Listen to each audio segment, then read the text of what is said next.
As a worship ministry, we just released our first live worship CD project. It's 8 songs recorded live over various services on Sunday morning throughout the year. And if you're interested in creating a similar project for your own church, I thought I'd take a few minutes and walk you through our process and some of the things that we learned along the way.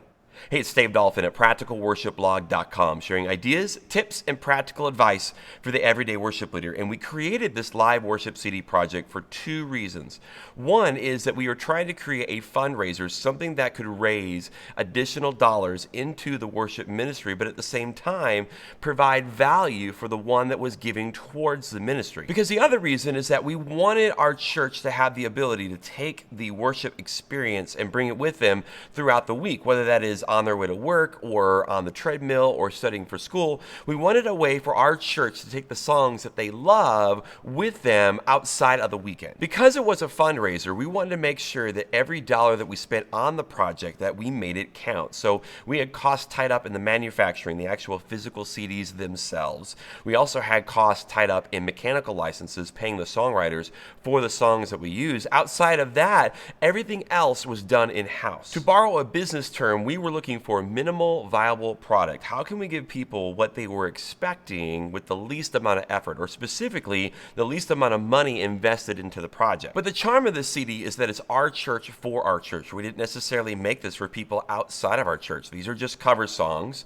There's nothing original on here, and the arrangements of these songs are not too different from the original versions. But for our church, it is our people sharing the songs that we've grown to love together. I actually had someone tell me the other day that when they hear the song "Great Are You, Lord" on the radio and that other guy is singing it and it's not Jonathan, who's one of our worship leaders, that it seems weird. We made this CD for people like her. We recorded multi-tracks from the normal Sunday morning services. We have a Midas M32 digital audio desk, and it allows us to plug a USB cable in from the desk into a computer and record each channel simultaneously by itself. This is a pretty common feature of all digital audio mixers. Besides some additional gang vocals, there's no overdubs on this project. Everything is original to that particular Sunday morning. Now, we did do some creative editing. We did tune the vocals. We fixed the big mistakes. But when it comes to maybe those smaller imperfections of maybe a lead vocal that's just not quite perfect, we left that kind of stuff in. It truly is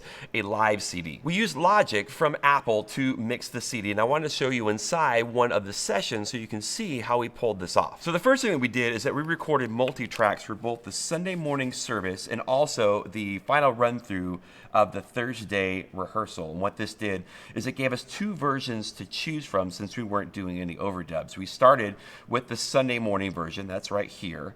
But if we needed to grab a section or an instrument from the Thursday evening version, which is over here, we had it.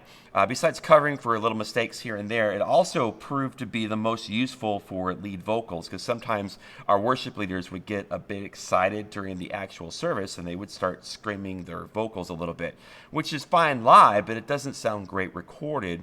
So the vocals on the rehearsal version were a little bit more controlled. So let me play a little bit of this here for you.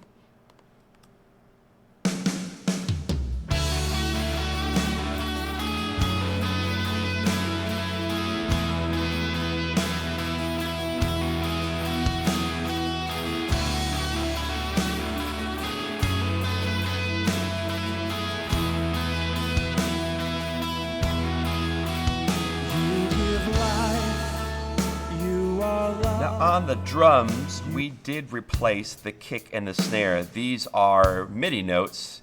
The original tracks are right here, and with these original tracks, we turn that into MIDI information right here, and we're just using the Southern Cal kit. We actually worked really hard at making our drum sounds sound really good in the room and also for our broadcast mix. But it just makes it a whole lot easier to use samples just to keep the sound consistent. And again, this is the Southern Cal kit, and it's a solid kit.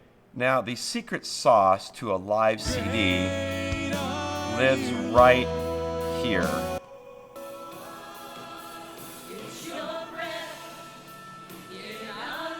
So we have 2 mics in the back of the room that we use as a part of our normal live stream broadcast mix. So we included them in the live CD mixes. And then these gang vocals right here, these were actually the only tracks that recorded the weekend of the service. We actually set up a makeshift vocal studio in our nursery where the carpet is super thick. And these tracks really help to make the mix sound live, hearing the characteristics of the room and lots of people singing.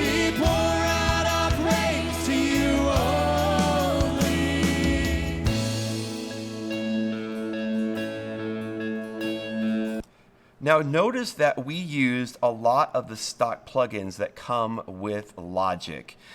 Besides using one or two Waves plugins here and there, and also we used the Isotope Ozone plugin for a little bit of mastering. Everything else here is stock plugins to Logic. Now again, the money that we would spend on additional plugins or renting studio time would take away from the money that we are trying to raise for the worship ministry.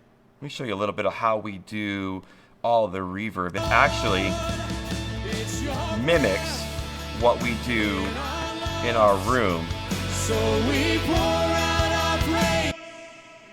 We normally have a really big verb that is just for the lead person, maybe a little bit of all the other singers just to kind of blend it together. But this verb is huge and designed for the lead person. And then we have a smaller verb, more of a room verb that has mostly of the background singers and the gang vocals, stuff like that, and a little bit of that lead vocal.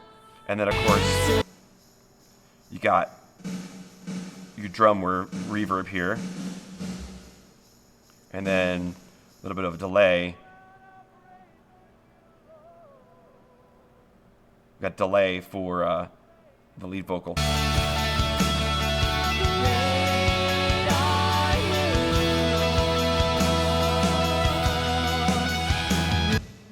Now, something else that we learned a whole lot about is mechanical licensing, which is essentially paying the songwriters for the use of their songs, which turned out to be a lot more intense than I had originally anticipated. So that's going to be a topic for its own video. Well, here at Practical Worship, we love sharing ideas and tips and practical advice for the everyday worship leader with videos just like this one. So if you haven't already, consider subscribing to the channel. We also just put together a small little ebook called 20 Things I Wish I Knew 20 Years Ago. It's the advice that I've learned over the last 20 years of doing music ministry, and you can download it right now for free if you go to practicalworshipblog.com.